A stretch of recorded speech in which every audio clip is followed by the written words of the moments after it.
வணக்கம் நண்பர்களே. ஷியாம் என்ற மூத்த பத்திரிகையாளர் தராசு ஷியாம்னு அழைக்கப்படுவார். அவர் ஒரு வார்த்தை சொல்வார், அரசியலுக்கு வந்து விட்டால் தடிமனான தோல் வேண்டும்.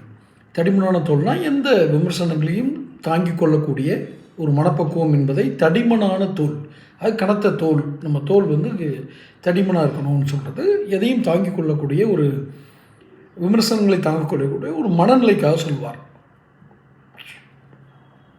ஆனால் ஒரு தனி மனிதனுக்கு இருக்கக்கூடிய அரசியலுக்கு வந்தால் மானம், ரோசம் இந்த இரண்டும் இருக்கவே கூடாது அப்படின்னு எதுவும் இருக்கான்னு எனக்கு தெரியல.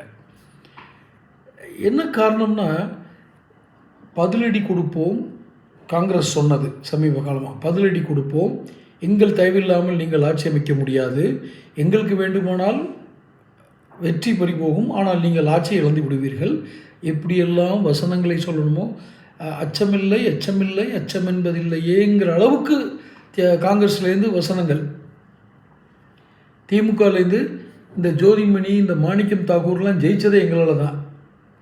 திமுகலேருந்து வடக்கு தொகுதியை நான் விடமாட்டேன் காங்கிரஸ், இப்படி தொடர்ந்து மாறி மாறி மாறி இவங்க தாக்கினதுக்கப்புறமும் கூட்டணின்னு ஒன்று வைப்போம் அப்படின்னு கிட்டத்தட்ட அறிவிக்க, எல்லாம் மறந்துட்டு கூட்டணியில் இருப்போம், கேட்குற தொகுதியை பெறுவோம் அப்படிங்கிற மாதிரி இந்த செல்வ பெருந்தகை அப்படின்னு ஒரு மாமனிதர், அந்த சைடு ஸ்டாலின், இதுக்கு ஒரு குழு வேறு.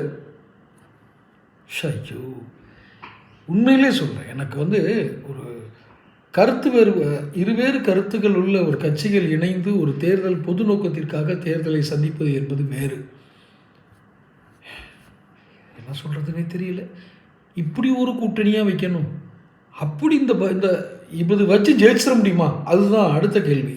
இப்படியெல்லாம் எந்த இதையும் பார்க்காம கூட்டணி வச்சு ஜெயிச்சிட முடியுமா? நிச்சயமாக காங்கிரஸ்காரர்கள் காலை வாருவார்கள், காங்கிரஸ்கார் தொகுதியில் திமுக காரர்கள் காலை வாருவார்கள்.